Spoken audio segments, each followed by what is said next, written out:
What's up, guys? Welcome back to Newswave. So it's Friday, which means tomorrow we should finally be able to see Star Wars Jedi Fallen Order. It's going to be later on in the afternoon. There was a bit of a leak that took place on Amazon that we'll go over. It got ripped down, but the key artwork was shared all over the place. So we'll talk a bit about that artwork and what we can kind of think about going into tomorrow. Also, there are release dates all over the place, ports all over the place. There's a lot of stuff to go over, and we're going to do all of that today. As always, guys, do these videos, make sure to like when it does help out, and stop by later on today because we're going to take a look at the Labo VR kit, put that together, and give you guys my initial impressions on that one. And make sure you check below for the contest for the Hobbs Special Edition Nintendo Switch that you can enter to win on Twitter.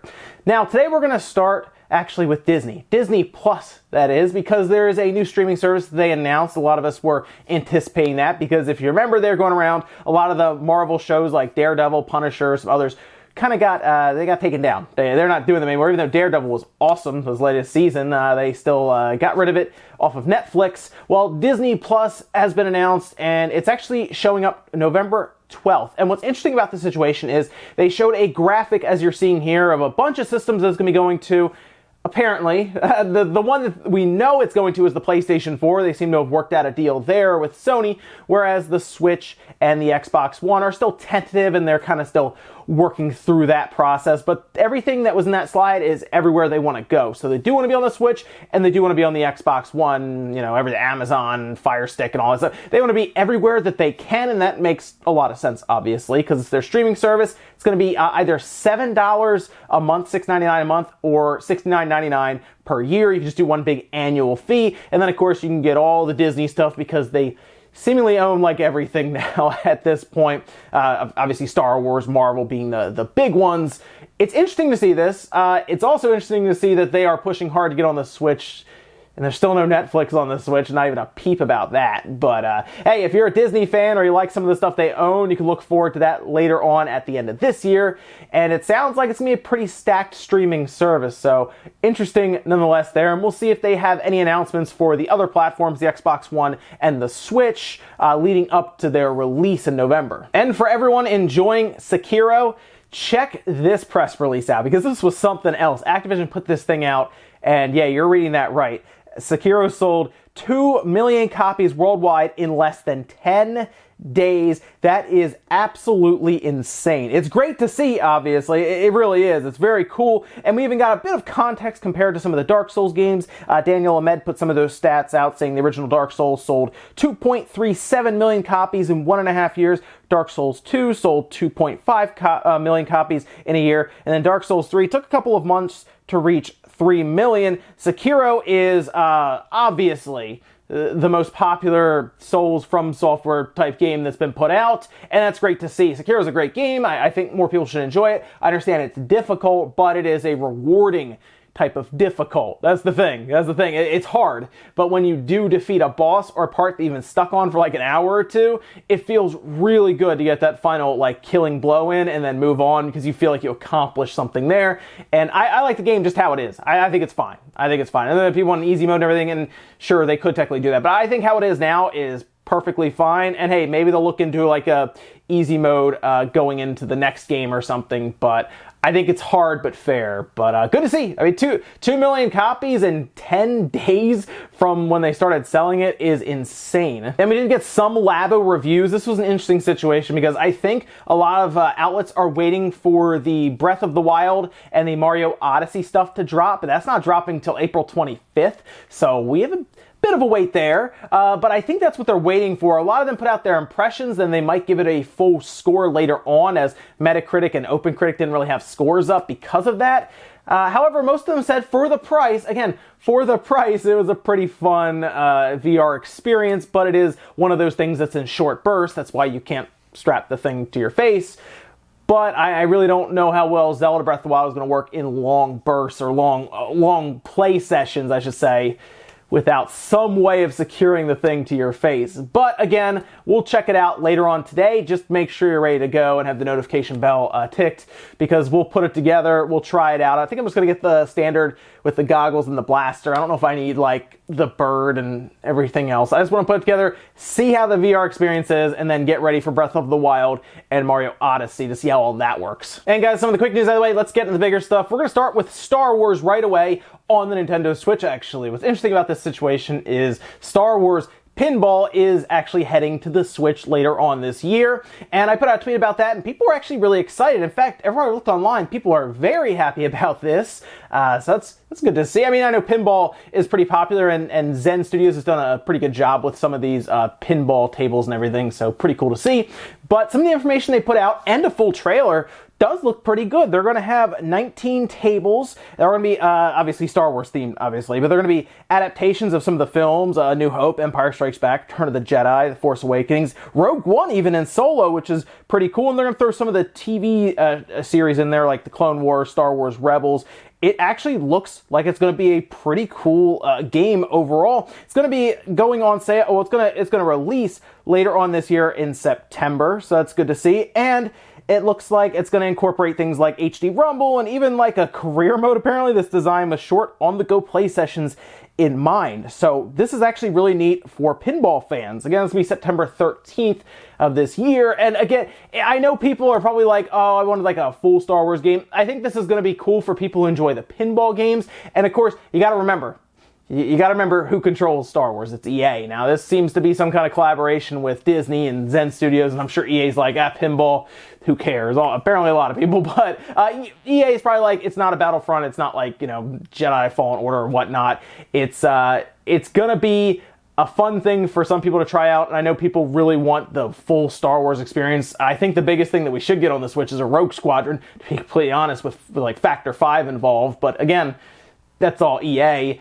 Either way, for fans of pinball and stuff, they were really excited. 19 tables in total, and HD Rumble and career mode and everything sounds really cool. So we can look forward to that later on this year. I'm sure we'll pick it up and we'll try it out. Next up, let's talk about Octopath Traveler, as it is heading to the PC. Now, this shouldn't be a massive surprise, because remember, we saw the ratings and everything that took place, and we kind of figured at that point, okay, yeah, Octopath Traveler going to the PC. We already heard about how there was like the prequel game that was going to cell phones. It seemed like Square had a deal in place to make sure they could put it other places outside of maybe PlayStation 4 and Xbox One. Although, if it goes there, that's fine too, I would say, because I think at this point, if you want it on the Switch, you probably already bought it, and honestly, it's already available on the Switch anyway, so I guess it doesn't really matter. If it goes to PC, that's going to be really cool, because I think it will sell well on Steam. And yes, I know you're thinking, yes, it is going to Steam, don't worry. It's not like an Epic Store exclusive, although it uses Unreal Engine, so I'm actually kind of surprised there wasn't some kind of deal striking there with Square and the Epic Store. Although, hey, I guess it's good, though, that it's going to be on Steam and the Square Store, so that's pretty cool to see that. And of course, a lot of people have probably tried out Octopath Traveler or heard of it. I know a lot of people are calling for it to go places other than the Switch, and the PC seems like an easy spot to port it over to it. And I'm sure it'll look really good, because you'll be able to crank up all the settings and everything, and it's going to happen June 7th. It'll show up there, so that's cool. Almost a full year. What's that, 11 months, just about? Maybe a little less than that, 11 months since it came out on the Switch last July. So, good stuff there. I'm going to be curious to see how it looks compared to the Switch version. I'm sure it will have 4K, we'll have, the ultra widescreen support. It's also going to depend, though, on how many options, I guess, Square gives PC gamers, because we've seen it before. There are times where Square doesn't have the best settings when it comes to these ports over to PC. I'm thinking more or less of Final Fantasy 13, but they did fix it up a bit with Final Fantasy 15, which has a ton of options and stuff, so maybe because it's not as crazy as a Final Fantasy 13, I'm talking about scope, visual style, and everything, they will have some really cool features in there to implement for PC gamers. Either way, though, this is only good for the team that has been working on these games, and of course, they're working on another game now, as we heard from them. So, hey, if they can put this game on the PC and get even more money for their next project, I say go for it. That's great. That's awesome. Put Octopath Traveler everywhere you can to make money, so that we know we're going to get an awesome sequel, or just another game. Maybe they just do a new IP or something. At this point, get them the funding. If you got to put the games other places, absolutely do it. Get a ton of money in, and let's see what they have for the next thing. Next up, let's talk about God Eater 3, because that did launch in December on the PlayStation 4 in Japan, and then a month or two later, it showed up in the West, again on the PlayStation 4. And it's also on Steam, it's also on PC, but it's interesting because it is coming to the Switch now, and that shouldn't surprise anyone because up until that point of God Eater 3, it had been releasing on Sony's handhelds as well. So like think of like the Vita, for example. It had been releasing on their handhelds, but there's no more Vita, I guess, to really put it on. So God Eater 3 just went strictly console, and they lost a lot of sales from it. It didn't do as well as the others, and that's because they missed out on like half of their install base when it came to the portable market.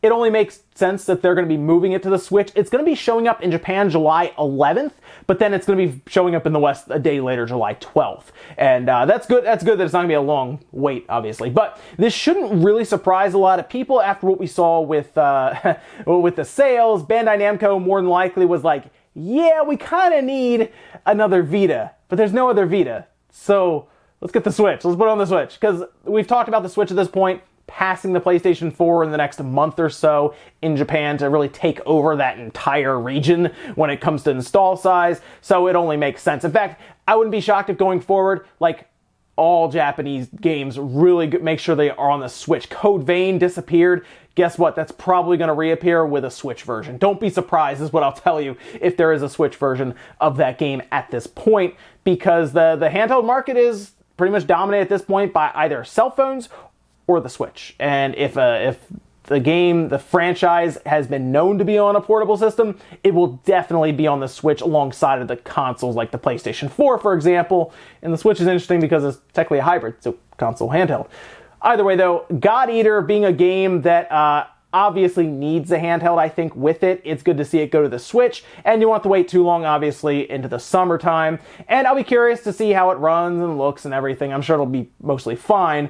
Either way, though, good news there for God Eater fans. There will still be a portable version of it, and of course, if you have a Switch, you can look forward to it yourself. And in our last bit of news, let's talk about Star Wars Jedi Fallen Order, because this is getting announced tomorrow completely with a big reveal and everything at the Star Wars Celebration event.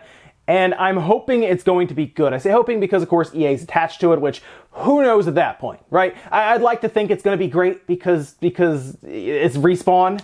But who knows? It's supposed to be single player. Apparently it has Unreal Engine 4. It's not using Frostbite or a modified Source engine. No, Unreal Engine 4. And some key art appeared to leak out on Amazon, as you're seeing here, that shows a Star Destroyer in the background that's crashed into the ground. You have a little droid there. You have a character that's holding a lightsaber.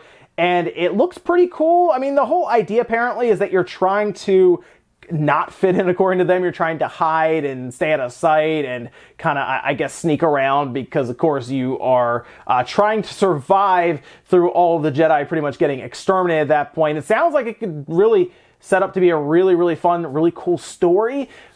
But again, I know you're thinking, you're like, well, yeah, but it's EA. You know, what they're gonna do something to damage or ruin it. I'd like to think that they've stayed out of the development. I'd like to think they stayed out of the way and that they're letting them do this. The only issue I have is that they try to jam microtransactions, live service stuff into a game that just can't accommodate it. And that would be this game if it's all single player like we're hearing.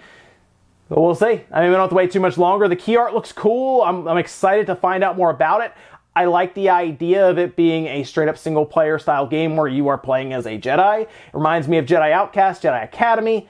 So I'm ready for it. I'm sure a lot of you are as well. And I guess let's not get too excited until we see it because, again, EA is very good at ruining these things. Ladies and gentlemen, that's going to do it here for Newswave. If you enjoyed this video, guys, hit the like button, really helps out. If not, hit the dislike. Leave comments down below about everything we've talked about, whether it's the Star Wars Pinball showing up on the Switch. Are you excited about that? I think a lot of people are excited because they're like, oh, we could put it in the vertical aspect. I can use the little grip that I have and everything and play it.